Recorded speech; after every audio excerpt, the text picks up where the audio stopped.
وایکر راستخو دیمن جفرخانه نفدولتی هولیر تی وگوهستن مراسم پیشوازی کرنه لترم دکتر نجمدین کریم و رزگار شرعی کرکوکه پشتیکو ترم وگوهشتین هولیره با وایک پروتوکولی به مراسم که هجای و خدمتا به تمن خوی هفته و یک سالی دا پیشکشی گل کردستان تایبتی جی وی آلای کلی که اونها ترمی پیهاتیان خوافتن هات کرن مراسم تیدا هم سروک هریمان کردستان نیچیروان بارزانی جگری سروک حکومت قبا طالبانی جماره که زور جبر پرسین حکومی این آلیین سیاسی جه اولو نتویان باشداری مراسم پیشوازی کرنا دکتور بوینه خیزانوی جید گل دا بریا دمکه کم گل ترم خود جرازی دکتور نجمدین کریم گشتن هولیره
تاجە گوڵینەی بەڕێز قوبات تاڵەبانی جێگری سەرۆکی حکوومەتی هەرێمی کوردستان لەسەر تەرمی شکۆداریان دادەنرێت.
تاجە گوڵینەی جەنابی سەرۆک مەسعود بارزانی لەلایەن نوێنەری جەنابیانەوە دادەنرێت بفەرمێت.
تاجەگوڵینەی بەڕێز کۆسرەت ڕەسوڵ عەلی سەرۆکی ئەنجومەنی باڵای سیاسی و بەرژەوەندی یەکێتی نیشتیمانی کوردستان لەلایەن کوڕانی بەڕێزیان دەرباز کۆسرەت و شاڵاو کۆسرەت دادەنرێت. بەڕێزان بفەرمونون.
بەڕێز دکتۆر فواد حوسێن تاجەگوڵینە لەسەر تەرمی شکۆداری دکتۆر نەجمەدین کەریم دادەنێت.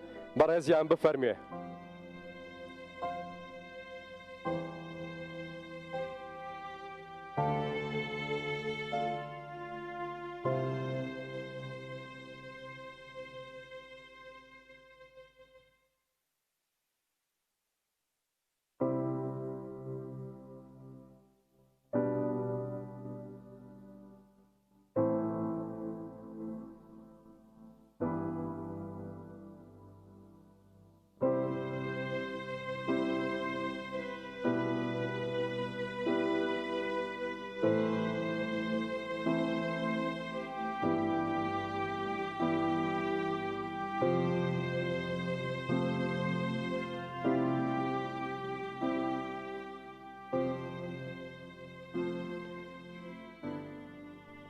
تاجەگوڵینەی پارێزگای هەولێر لەلایەن جێگری پارێزگارەوە لەسەر تەرمی شکۆدار دادەنرێت. بەڕێزیان بفەرمێ.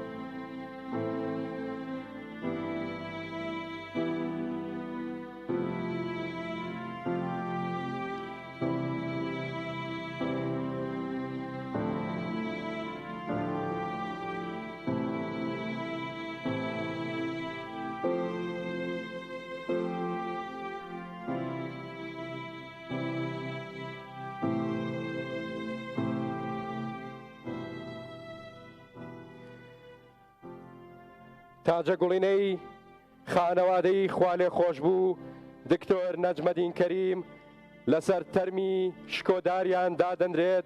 خانەوادە بەڕێزەکەیان بفەرمونون.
تاجەگوڵینەی پارت و لایەنە سیاسیەکان لەسەر تەرمی شکۆدار دادەنرێت با نوێنەرانی پارت و لایەنە سیاسیەکانی کوردستان بفەرمونون بۆ دانانی تاجەگوڵینەکانیان.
کوردستان ئێوارە باش، نیشتیمان سڵاو، ئامێستام بکەنەوە.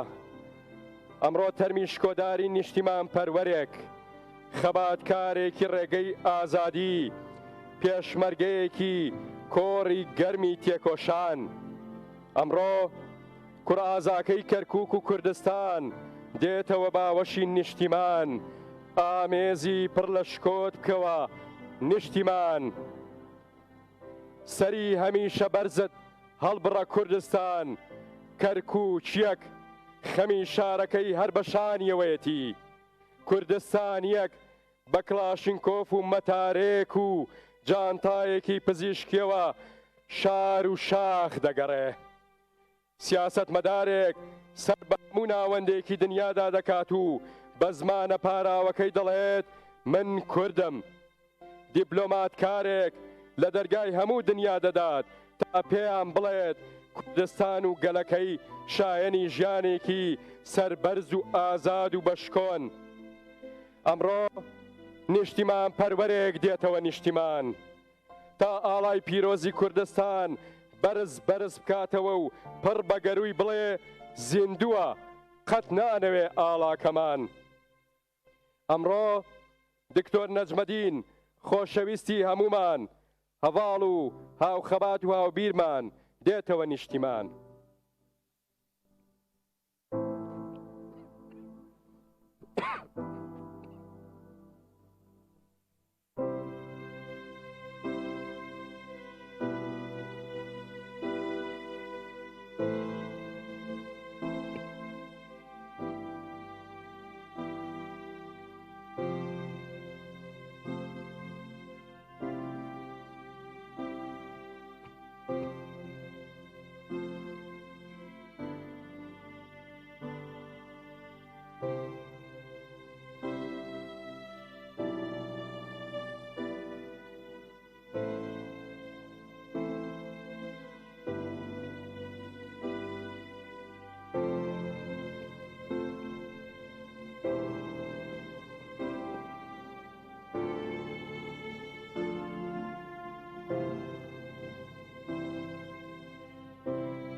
بەڕێزان، ئێستاش تاجەگوڵینەی دۆست و هەڤاڵ و هاوڕێباز و هاوخەباتانی دکتۆر نەجمەدین کەریم لەسەر تەرمی شکۆداریان دادەنرێت.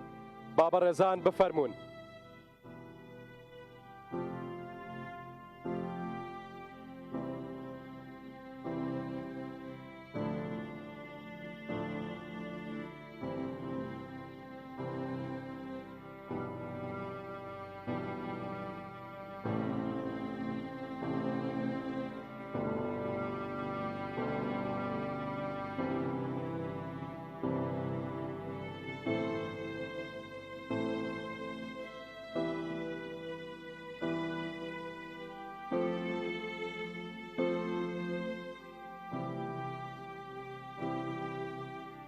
ئەمڕۆ دکتۆر نەجمەدین خۆشەویستی هەمومان، هەڤاڵ و هاو خەبات و هاوبیرمان، هاو کۆڕ و هاو ڕێبازمان دێتەوە خاکی پیرۆز و چاوی لەسەر هەمووان و دڵی لە کەرکووکە، بیری لەسەر هەمووان و ڕۆحی لە کەرکووکە، جەستەی لەگەڵ هەمووان و ئەندێشەی لە کەرکووکە.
بەڕێزان، ئێستاش بەڕێز ڕێبوار تاڵەبانی سەرۆکی ئەنجومەنی پارێزگای کەرکووک تاجە گوڵینە لەسەر تەرمی شکۆداریان دادەنێت، بەڕێزیان بفەرمێ.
کوردستانیان، بە ناوی هەمووتانەوە تاجە گوڵینە و وەفا لەسەر تەرمی شکۆداری دکتۆری کوردستان ماندوو نەناسی ڕێگەی ئازادی دادەنین و پێی دەڵێین ئارام بن و دکتۆری هەمووان، ڕێو ڕێبازەکەت هەمیشە پڕ ڕێبوار دەبێت.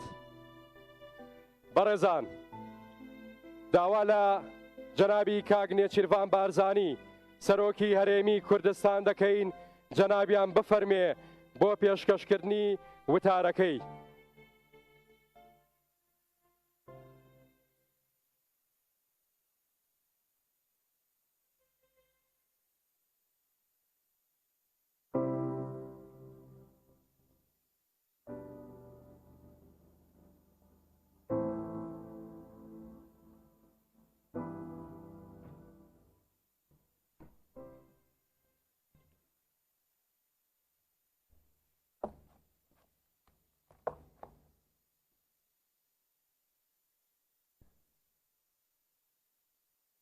کەس و کار و بنەماڵەی بەڕێزی خواڵی خۆش بوو دکتۆر نەجمەدین کەریم، ئامادەبوانی بەڕێز، کوردستانیانی خۆشەویست.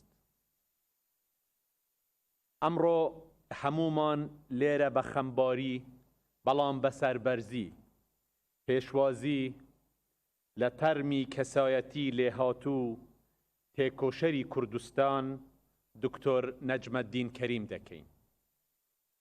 دکتۆر نەجمەدین کەریم بەسەربەرزی ژیا. هەر یەکێک لە ئێمەش دەتوانێت زۆر بەسەربەرزی یادی بکاتەوە. ئەمڕۆژ ئێمە هەمومان پێکەوە بەسەربەرزی پێشوازی لە تەرمی پیرۆزی دەکەین. دکتۆر نەجمەدین کەریم کەسێکی ئازا و بوێر بوو. ئازایەتیەکی کەرکووکیانە و گەرمیانانە لە خوێنیدا هەبوو. هەر ئەو بوێریەش وای کرد چەندین هەڵوێز بخاتە مێژووی خەبات و کار و ژیانی خۆیەوە. دکتۆر نەجمەدین کەریم بەر لە تەواوکردنی خوێندنی پزیشکی لە عێراق ببووە ئەندامی یەکێتی قوتابیانی کوردستان. دوای تەواوکردنی خوێندنیش بەبێ دوودڵی وەک پزیشکێک پەیوەندی بە شۆڕشی ئەیلوولەوە کرد و بووە پێشمەرگە. لە ماوەیەکی کورتیشدا توانی ببێتە جێگەی متمانەی مەلا مستەفای بارزانی ڕابەری شۆڕش. دوای نسکۆی شۆڕشی ئەیلوول ئاگادار و بەشدار بوو لە هەندێ لە ئامادەکاریەکان بۆ درێژە پێدان بە شۆڕش و هەڵگیرسانەوەی شۆڕشی گوڵان. دوای نەخۆشکەوتنەوەی بارزانی دکتۆر نەجمەدین کەریم وەک پزیشکێک لەگەڵی چوو بۆ ئەمریکا.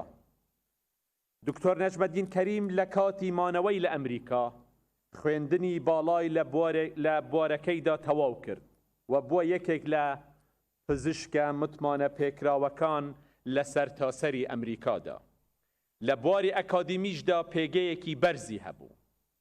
دکتۆر پێشکەوتنی خۆی لە بواری پزیشکیدا بۆ پەیداکردنی دۆست بۆ چارەسەری کێشەی کورد بەکارهێنا. هەوڵی دەدا زۆرترین پشتیوانی بۆ مافەڕاوەکانی خەڵکی کوردستان بەدەست بهێنێت. بەڕاستی کاتی مانەوەی لە ئەمریکا زۆر دۆستی بۆ کورد پەیدا کرد و بەردەوام کار ئاسانی دەکرد بۆ شاندی پارتەکانی کوردستان بۆ ئەوەی بتوانن بەرپرسانی ئەمریکا ببینن و قسەیان لەگەڵ بکەن. بەو شێوەیە بە درێژایی ژیانی لە ئەمریکا لە خەباتکردن بۆ کوردستان دانەبرا و بەهۆی کارکردنیەوە بۆ کوردستان دۆستایەتی لەگەڵ حزب و لایەنەکانی هەموو پارچەکانی توری کوردستان دروست کرده بوو. بەڕێزان، دکتۆر نەجمەدین لە ساڵی 2009 گەڕایەوە کوردستان و بوو بە ئەندامی مەکتەبی سیاسی یەکێتی نیشتیمانی کوردستان. بەڕاستیش یەکێک بوو لەوانەی جێگەی متمانەی خوالێ خۆشبوو مامجەلال بوو. دکتۆر نەجمەدین کەریمیش بۆ خوالێ خۆشبوو سەرۆک مامجەلال ئەوەی پێی کرا بە دڵسۆزی جێبەجێی دەکرد. دکتۆر نەجمەدین عاشقی کەرکووک بوو. وەک خۆی دەیگوت کەرکووک بۆ ئەو وەکو دڵ وایە. لەبەر ئەوەش لە نیسانی 2011 بوو بە پارێزگاری کەرکووک. بە عەشقەوە و بەو پەڕی دڵسۆزیەوە کاری بۆ کەرکووک دەکرد و بە هیچ شێوەیەکیش لە کارکردن بۆ کەرکووک و کەرکووکیەکان ماندوو نەدەبوو. ئەگەر تەماشای ئەو ماوەیە بکەین کە دکتۆر نەجمەدین کەریم پارێزگار بوو، دەبینین گەورەترین بژانەوەی کەرکووک لە سەردەمی ئەودا بووە. نزیکەی 600 قوتابخانە دروست کران. سێدەوامی لە قوتابخانەکانی کەرکووک نەما. زیاتر لە 30 بنکەی تەندروستی دروست کران. 70% جادەی ناوگەڕەکەکانی کەرکووک قیرتاو کران. نەخۆشخانەی ئازادی بە شێوەیەکی زۆر باش نوێژەن کرایەوە. نەخۆشخانەیەکی گەورەی هاوچەرخ بۆ حەوێجە دروست کرا. ڕێگەی سلێمانی کەرکووک بەغدا، هەروەها ڕێگەی کەرکووک هەولێر کرایە جووتسایدی. بەنداوی خاسەچای دروست کرد. ساڵانە نزیکەی 400 پرۆژەی لە کەرکووک جێبەجێ دەکرد. دکتۆر نەجمەدین هەوڵی دەدا خزمەتی هەموو کەرکووکیەکان بکات. بە هەموو نەتەوە و پێکهاتەکانەوە. بەڵام لە هەمان کاتدا ئەوەشی دەزانی کە کەرکووک کێشەی ناوەندی کوردستانە لە عێراق. لەبەر ئەوەش لەگەڵ سەرۆک مەسعود بارزانی و سەرۆک مام جەلال زۆرێک لەو پرۆژانە بە هاوکاری لەگەڵ هەردوو ئەو بەڕێزانەی سەرۆک مام جەلال و سەرۆک مەسعود بارزانی بەو پەڕی دڵسۆزیەوە هەوڵی دەدا کە ئەو کێشانە چارەسەر بکرێتن. زۆرێک لەو پرۆژانەش کە بە هاوکاری ئێمە لە حکوومەتی هەرێمی کوردستان بۆ کەرکووک جێبەجێ دەکران، جەنابیان بەو پەڕی دڵسۆزیەوە کە دەهات و قسەی لەگەڵ ئێمە دەکرد، هەمیشە پێداگری لەوە دەکرد کە دەبێ هاوکاری بکرێتن بۆ ئەوەی پرۆژەکان لە کەرکووک بە شێوەیەکی باش جێبەجێ بکرێتن.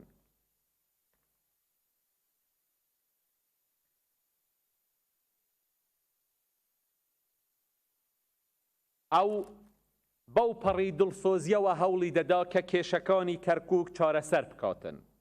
دەیزانی گرفتی ئەساسی لە بینی حکوومەتی عێراق و حکوومەتی هەرێمی کوردستان مەسەلەی کەرکووکە کە جەوهەری ئەساسی کێشەکانە. بەڵام بەداخەوە پابەند نەبوونی لایەنە عێراقیەکان بە مادەی 140 دەستوری عێراق تا ئێستاش ئەو کێشەیە بە هەڵواسراوی ماوەتەوە. ئەوەش زیانێکی زۆری هەبووە و هەیە بۆ هەموو عێراق. لێرەشەوە لەبەر دەمی تەرمی دکتۆر نەجمەدین کەریمدا جارێکی دیکە دووپاتی دەکەینەوە کە دەبێت کێشەی کەرکووک و ناوچە کێشە لەسەرەکان بە شێوەیەکی ئاشتیانە و بە دایۆلۆگ لەسەر بنەمای دەستوری عێراقدا چارەسەر بکرێن. هەرچەند ئەو کێشەیە دوا بخرێت ئاڵۆزتر دەبێت. بۆیەش ئێمە جارێکی تر داوا دەکەین پێکەوە دابنیشین و ئەو کێشانە لە چوارچێوەی دەستوری عێراقدا چارەسەر بکەین. بەڕێزان، دکتۆر نەجمەدین کەریم دوای ژیانێکی پڕ لە کار و تێکۆشان بەجێی هێشتین. ئەمڕۆ جارێکی دیکە هاوخەمی خۆم و سەرۆکایەتی هەرێمی کوردستان لەگەڵ کەس و کار و خزمانی لەگەڵ خەڵکی خۆشەویستی شاری کەرکووک و هەموو گەلی کوردستان دووپات دەکەمەوە. لەسەر وەسیەتی خۆی ئەمڕۆ بە شێوەیەکی کاتی لە هەولێر دەنێژرێت. هیوادارین زوو ئەو هیوایەی دکتۆر نەجمەدین بێتە دی و کە داوای کردبوو تەرمەکەی بۆ دائیم بگەڕێتەوە بۆ شاری کەرکووک. هیوادارین دۆخێکی وا بە زوویی بێتە کایەوە و ئێمە بتوانین تەرمی دکتۆر نەجمەدین بگەڕێنینەوە بۆ هەولێر بۆ کەرکووک. دیسانەوە سەرخۆشی لە کەسوکاری دکتۆر نەجمەدین دەکەم، سەرخۆشی لە زۆزانخان و منداڵەکانی دەکەم و شەریکی خەمیانن و هیوادارم ئینشاءالله دوا خەمیان بێت و هەموو لایەکیشتان بەخێر بێن و زۆر سوپاس.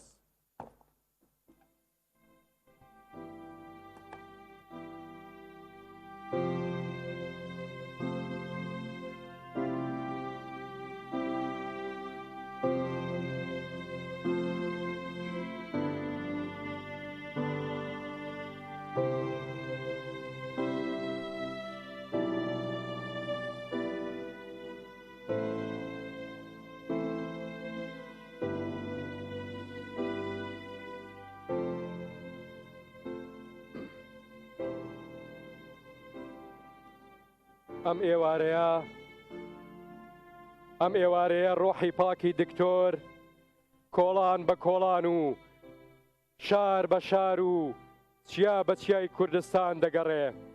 دەچێتەوە کەرکووک، گوڵی وەفا و خۆشەویستی دەداتە منداڵە کوردێک، منداڵە عەرەبێکی ڕەسەنی کەرکووک لە ئامێز دەگرێ و چاوی منداڵە تورکمانێک ماچ دەکات تا پێیان بڵێ کەرکووک ئەمانەتی ئێوە.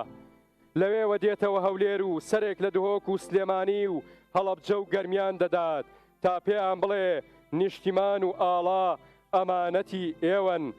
ئارام بن و دکتۆرە خەمخۆرەکەی نیشتیمان، پێڵوە ماندوەکانت بە ئارامی بخە سەر چاوە پڕ لە ئومێدەکانت، ئارام بن و دڵنیا بە نیشتیمان لە دەستێکی ئەمیندایە. هاکە کەرکووکت هاتەوە باوەشینەتەوە، ئارام بن و هاکە بەیانیەک بەیەکەوە کەوتینە ڕێو لە پردێوە، سڵاومان لە کەرکووکی دڵ دەکەین و لە دڵی شاردا ئاڵای نەتەوە جارێکی تر بەرز بەرز دەکەینەوە. بەڕێزان، ئێستاش بە حورمەتەوە تەرمی خوالێ خۆش بوو دکتۆر نەجمەدین کەریم بەڕێ دەکەین و لەسەر وەسیەتی خۆی هەروەک جەنابی سەرۆکی هەرێمی کوردستان ئاماژەی پێکرد بە شێوەیەکی کاتی لە شاری هەولێر ئەسپەردەی خاک دەکرێت و لە هەلومەرجی گونجاودا دەگەڕێنرێتەوە بۆ ئەو کەرکووکەی کە هەمیشە دڵی لەلایەتی و لەوێ بۆ هەمیشە بە ئارامی دەنوێت. سوپاسی ئامادەبوونی هەموو لایەکتان دەکەین. سوپاس بۆ هاو خەمیتان. دووبارە بەڵێنی وەفا و بەردەوام بوون لە ڕێبازی دکتۆر نەجمەدین کەریم و هەموو ئەوانەی کە لە پێناو نیشتیمان و نەتەوەدا ژیانی خۆیان تەرخان کردو دووپات دەکەینەوە و ئەو ڕێبازە هەمیشە قەرەباڵغ و قەرەباڵغتر دەبێت. دووبارە بەخێر بێن سەرسەر و سەرچاوی ئێمە ڕۆحی کۆچکرد و شاد و سەبووری بۆ خانەوادە سەربەرزەکەیان و سەبووری بۆ سەرجەم هەڤاڵ و دۆستانی و بۆ سەرجەم خەڵکی کوردستان. بەخێر بێن سەرسەر و سەرچاومان.